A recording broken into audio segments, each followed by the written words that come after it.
Eu vim aqui hoje para a gente conversar a respeito do tema que é a questão das manifestações tirânicas, as manifestações totalitárias e fundamentalistas, como que elas se apresentam e como é que a narrativa junguiana lida com estas manifestações.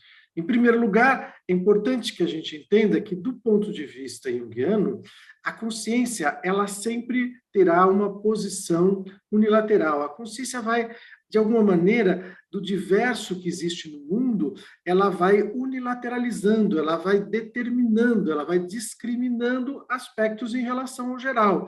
E isso não tem nada de errado, não tem nada de mal nisso acontecer, né? O processo de determinação da consciência, ela faz com que algo se isole, seja mais discriminado, diferenciado, e os aspectos que não fazem parte daquela determinação automaticamente elas ficam excluídas. No entanto, isto que é excluído não deixa de existir. Na narrativa junguiana, isso que é excluído, que é vivido como não fazendo parte, errado, ruim, é o que ele vai descrever como sendo a sombra. Então, de alguma maneira, toda determinação de algo na consciência sempre acarretará na construção de uma sombra, de aspectos excluídos, de aspectos não desenvolvidos, não discriminados. A questão é que, na narrativa junguiana, esses dois aspectos, os aspectos determinados e os aspectos que foram excluídos da determinação, eles sempre estarão em constante tensão. Ou seja, tudo aquilo que é definido na consciência de alguma forma como certo, sempre estará em tensão com aquilo que é errado. Portanto, o errado não é algo separado do certo. O errado faz parte do certo, porque ao dizer o que é errado, automaticamente está dito o que é certo. Ao dizer o que é certo, automaticamente está implícito o que é errado. Essa noção de que os aspectos eles aparecem na consciência, seja individual, seja consciência coletiva, seja nas manifestações, nas famílias, nas escolas, na cultura, as determinações sempre estarão em tensão com algum elemento que foi excluído da sua determinação. Quanto a isso, é importante a gente entender que esse processo da consciência, ele é um aspecto positivo, ele é um aspecto considerado favorável.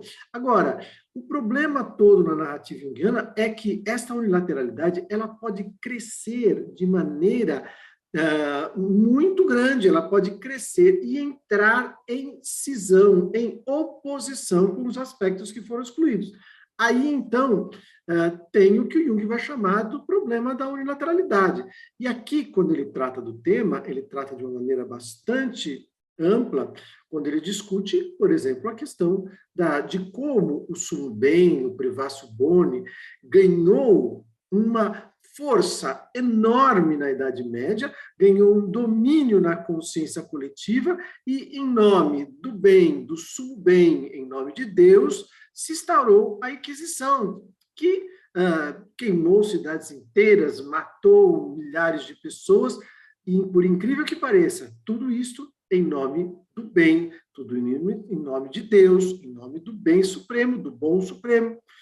Então, por isso é importante a gente entender que qualquer tirania, qualquer unilateralidade tirânica, qualquer manifestação totalitária, fundamentalista, vai produzir um conflito e a sombra e os aspectos não vivenciados, não experimentados, os aspectos vividos como errados, ruins, eles vão retornar de maneira brutal. E é isso que é o cuidado a termos quando a gente pensa na questão da unilateralidade, do totalitarismo em relação à narrativa junguiana. A consciência inicialmente unilateraliza, essa unilateralidade pode ganhar um caráter dominante, um caráter totalitário, entrar em cisão e oposição com os aspectos que foram, de alguma maneira, excluídos da sua determinação.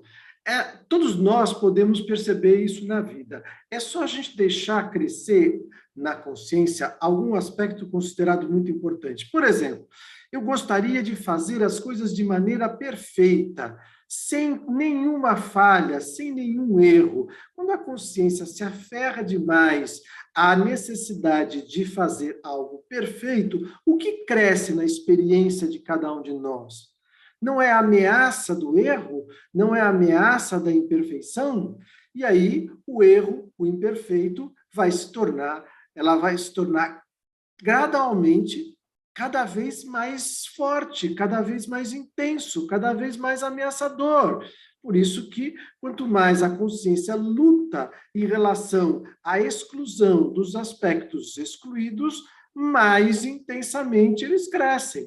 Só que esses aspectos excluídos, que foram considerados imperfeitos ou errados, eles, por não ganharem lugar na consciência, se associam a padrões mais coletivos, padrões mais genéricos, porque aquilo que se colocou na consciência de maneira determinada pode experimentar, fazer de um jeito, fazer do outro, enquanto os aspectos não vividos, os aspectos não experimentados, eles podem ganhar associações com funcionamentos muito maiores, com funcionamentos muito mais genéricos. O que o Jung nos coloca é que estes aspectos considerados corretos, perfeitos, eles podem ganhar uma força, uma intensidade, e eles podem se tornar tirânicos, eles podem se tornar totalitaristas, fundamentalistas. E aí, a consciência se vê obrigada a funcionar daquela maneira. Não é que ela pode fazer da maneira mais perfeita possível, que ela pode agir desta maneira. Não! Ela começa a se sentir obrigada a agir. E quanto mais ela se sentir tiranicamente obrigada a agir de um jeito, mais o outro lado aparecerá como ameaçador. Agora, é importante que a gente entenda que esta ameaça que cresce, ela vai, de alguma maneira, crescer sem elaboração, ela vai crescer dentro da sombra. Então, não se trata de chegar a um determinado momento em que essa consciência, então eu tenho que fazer tudo errado. Então, eu posso fazer errado, e aí liberar a sombra de maneira indiscriminada. Ao contrário, veja, o que Jung nos coloca claramente é que uma possessão pela sombra, uma possessão pelos aspectos excluídos, sem nenhuma elaboração, sem nenhuma discriminação, eles vão vir com um caráter grotesco, com um caráter arcaico, com um caráter que é de um massacre, de uma destruição de tudo que a consciência colocou até agora. Então, as manifestações totalitárias, as fundamentalistas, sejam elas aparecendo na perspectiva mais pessoal, seja na perspectiva coletiva, seja numa escola, numa família, numa cultura ou na política, ela pode ser, de uma certa maneira, tão destrutiva a ponto de aniquilar aspectos fundamentais que a consciência construiu até o momento. Por quê? Porque, do ponto de vista junguiano, as manifestações dependem de complexos. O que são complexos? Complexos são conjuntos associativos que organizam os aspectos que aparecem na psique. Vejam o seguinte, alguém consegue pensar, sentir, perceber qualquer coisa que não seja imediatamente associada com uma série de outras? Ou seja, do ponto de vista junguiano, tudo que aparece em nossa psique aparece de maneira associada. Tudo que aparece na psique aparece em complexo. São esses conjuntos associativos que nos conduzem a pensar, a sentir, a agir de uma maneira ou de outra, né? Esses conjuntos associativos, eles também conduzem a consciência coletiva, conduzem as famílias a se organizarem de determinada maneira, o que é bom, o que é mal, o que é certo, o que é errado, organizam instituições, escolas, organizam a sociedade, organizam a cultura, organizam os movimentos políticos.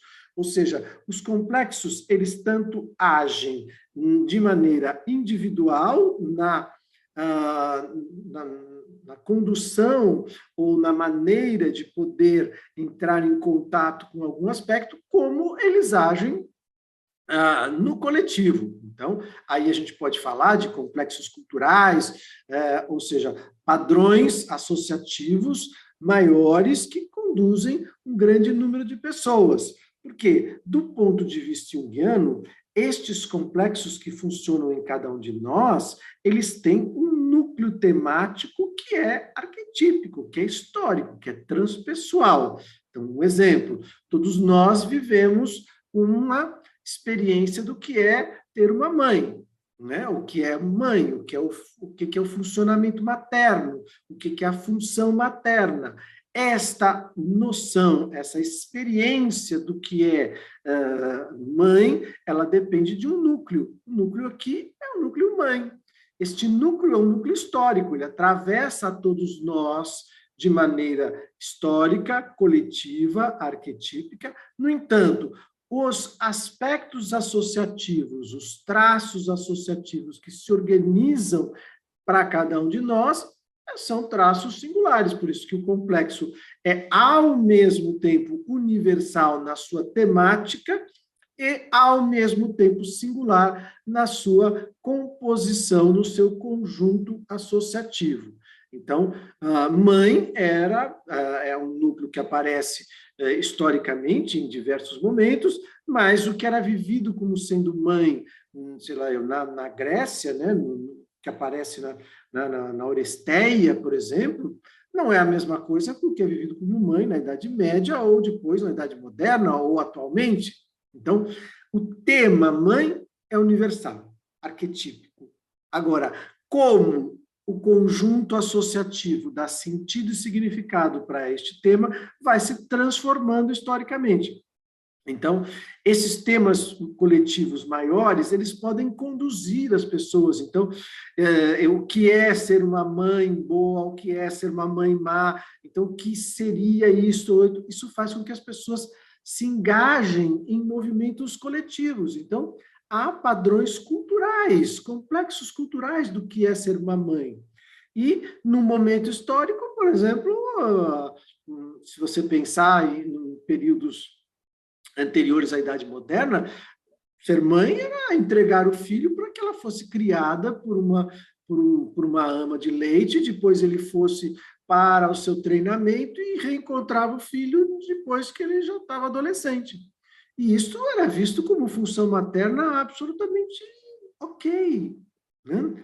É muito diferente do que seria a função materna, se você pensar no período histórico do surgimento, do crescimento da burguesia na Europa, né?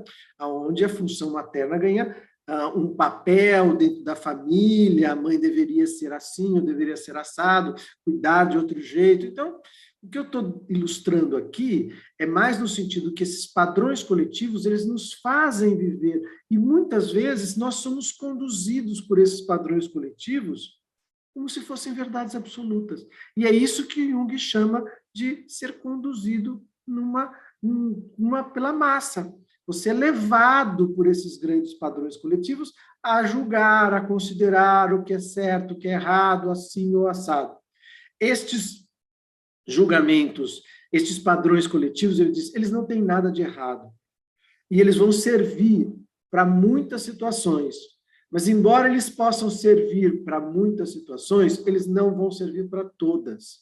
E é no momento em que aquele padrão coletivo ele não se adapta àquela situação singular e presente, é que é necessário um processo de singularização, de individuação, ou seja, de separação deste momento do padrão coletivo para realizar o aspecto universal na sua forma singular, naquele contexto, naquele momento, naquela circunstância, naquela situação. Então, não é que na manifestação singular exclui-se os aspectos universais. Ao contrário, os aspectos universais realizam-se e se transformam através das manifestações singulares. Então, eu vou viver ali a função materna num determinado momento de maneira diferente do padrão coletivo. mas isto não é contrário ao universal, isto é a própria realização do universal de maneira a ser trabalhado, a ser singularizado, e aí o processo de individuação, a ser individualizado em relação ao contexto e ao momento. O problema é quando as pessoas, a massa, é tomada por um padrão coletivo, e aí o Jung fala de uma epidemia psíquica, né? E ela é levada sem nenhuma discriminação de quais são as diferenças, as circunstâncias, os momentos, as situações, e aí isso passa a ser algo imperativo que pode funcionar de maneira bastante destrutiva em relação às diferenças, em relação às singularidades, em relação à alteridade, a perceber que o outro pode estar vivendo em circunstâncias diferentes daquela que o padrão geral e coletivo está vivendo. Isto não é errado ou ruim.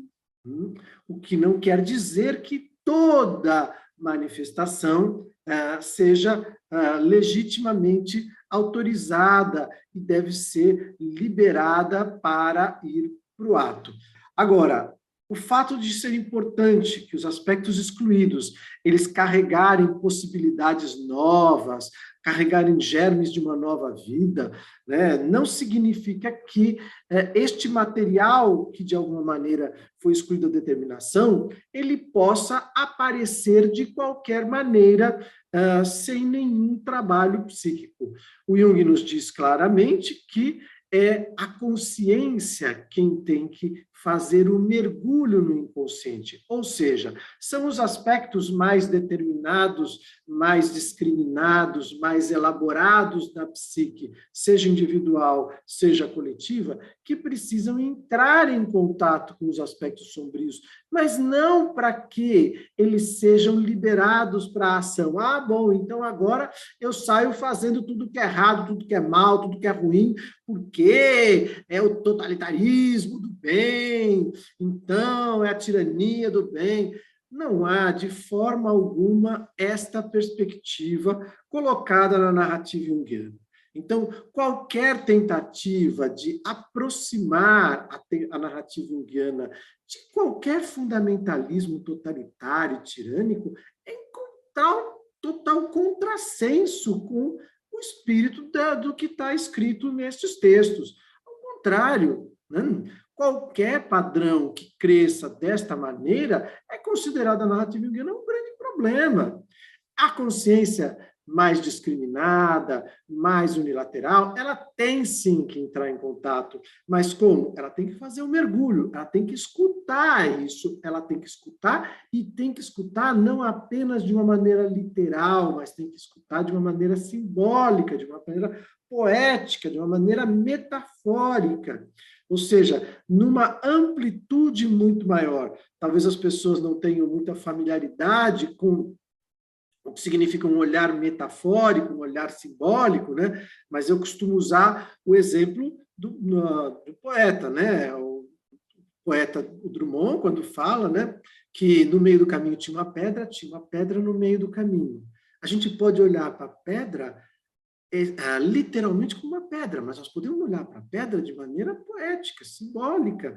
Ou seja, aí nós teríamos sentimentos pedra, percepções pedra, nós podemos olhar para a pedra de uma outra maneira. Então, o que o Jung nos diz é que a consciência precisa, sim, entrar em contato com a sombra, precisa fazer o mergulho no inconsciente, precisa fazer a descida, ou precisa entrar em contato com o dragão, com aquilo que é ameaçador, aquilo que é vivido como errado, ruim, mas não para que o dragão tome conta da consciência, não para que ele passe a presidir a consciência, ao contrário. É ali que vai ser feita uma elaboração, e no mito do herói, o herói muitas vezes ele incorpora uma parte do dragão, quer seja o sangue, o dente, a pele, e ele vai se transformar com este encontro. Mas não significa que a sombra toma conta. Por quê?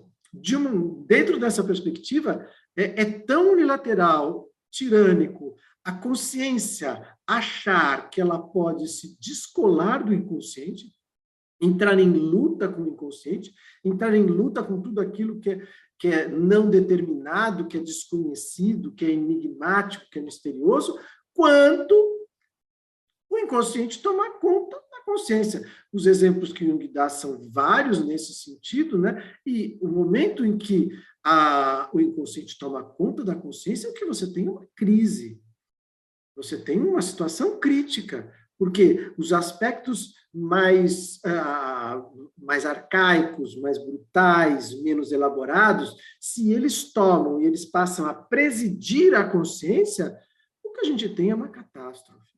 O que a gente tem é um massacre.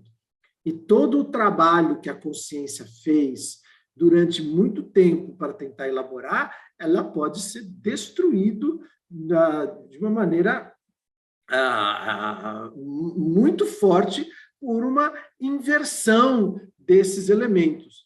Isso, tanto no ponto de vista singular, aparece nas crises maiores descritas nos transtornos mentais, quanto na sociedade, quando esses aspectos que foram vividos como errados, ruins, eles tomam conta, né? Vivemos hoje no mundo várias manifestações desse gênero e o resultado que a gente tem são as guerras, são esses movimentos de exclusão em relação a todas as diferenças, a todas as minorias, a todos os aspectos que ficaram, de alguma maneira, como bodes expiatórios da sombra. Porque a consciência unilateral acha que, se ela eliminar a sombra, se ela eliminar o que está errado, o que está de mistério, o que está atrapalhando, ela vai ter uma vida perfeita. Ela vai ter uma vida plena. O que ela não percebe é que, ao fazer isso, o que ela faz é aumentar os níveis de tensão. Então, de novo, isso não quer dizer que os aspectos sombrios estão liberados para a ação. Eles podem sim aparecer, mas eles vão aparecer para serem discriminados, para serem elaborados. Olha, ataque, massacre, destruição, não está liberado, não.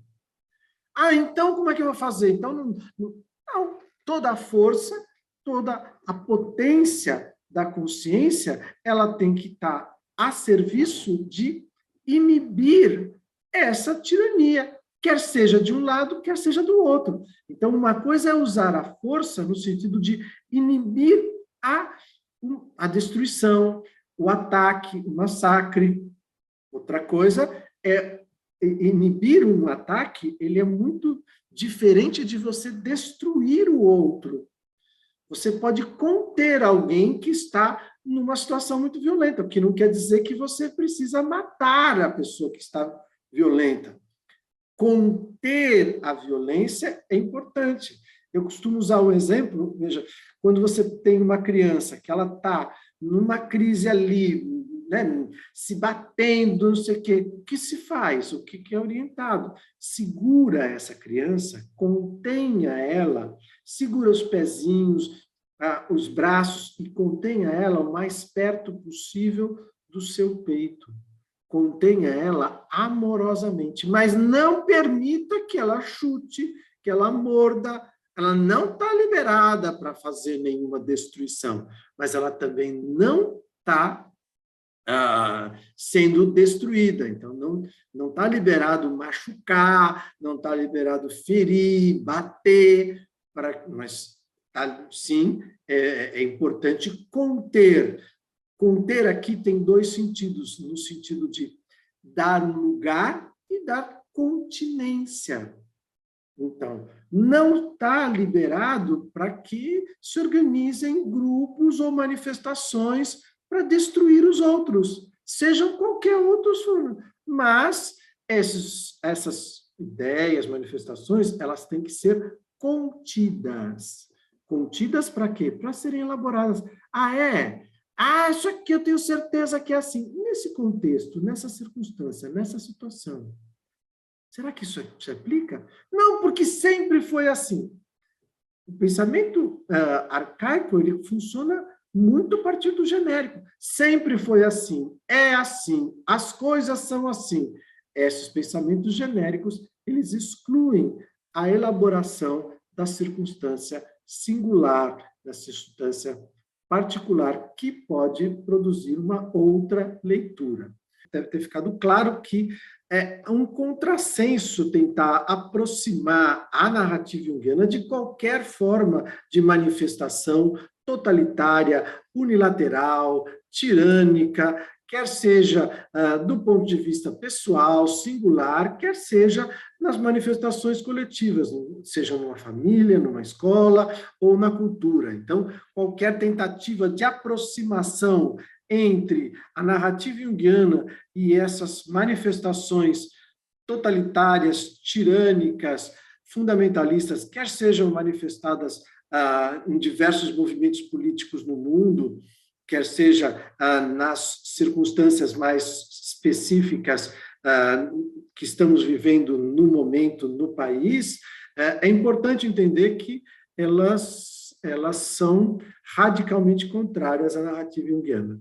Como é importante essas questões do genérico, que a tentativa da sombra, dos aspectos excluídos da determinação, muitas vezes surgem de maneira genérica, de maneira não a conversar com as circunstâncias e com os contextos singulares, o que coloca a questão do universal e do particular em questão, como é discutido muitas vezes. O Jung nos trouxe uma reflexão importante sobre esse tema, que é um tema discutido na filosofia há séculos, né? A questão entre o universal e o particular. Do ponto de vista junguiano, o universal realiza-se no particular. A mãe universal realiza-se no complexo materno singular em cada um de nós e na ação da função materna naquele momento. Então, não há, do ponto de vista junguiano, uma separação, uma oposição entre universal e particular. Ao contrário, o processo que Jung descreve como individuação é a realização dos universais no particular. É uma individuação, uma individualização, uma singularização dos universais no particular. Então, os aspectos universais, eles nos constituem. Todos os valores, todas as características, todos os atributos que aparecem em nós, eles são, de alguma maneira, universais. Veja se alguém consegue descrever alguma característica, algum atributo, algum valor que seja exclusivamente seu, ou seja exclusivo de uma cultura, ou de um povo, ou de qualquer outro grupo. Não, todos os aspectos são sempre universais. A composição dos universais é que os singulariza. Do ponto de vista junguiano, nós não somos uma tábula rasa, nós herdamos a história do mundo, nós herdamos a história desde que o mundo se constituiu, e herdamos a história também das culturas, herdamos a história de maneira geral, não só herdamos os valores do pai, da mãe, do avó, do bisavô, né? Não só herdamos valores familiares, né? Valores que tiveram muita força na família de cada um, como herdamos também os aspectos culturais, sociais, e é essa confusão em que alguns leitores fazem, dizendo que há uma discriminação no sentido negativo. Não, nós herdamos, sim, esses valores. Eles fazem parte, eles nos constituem, mas isto não quer dizer que eles sejam melhores ou piores do que outros. Nós não decidimos aonde vamos nascer, não decidimos que herança iremos receber do ponto de vista histórico, cultural.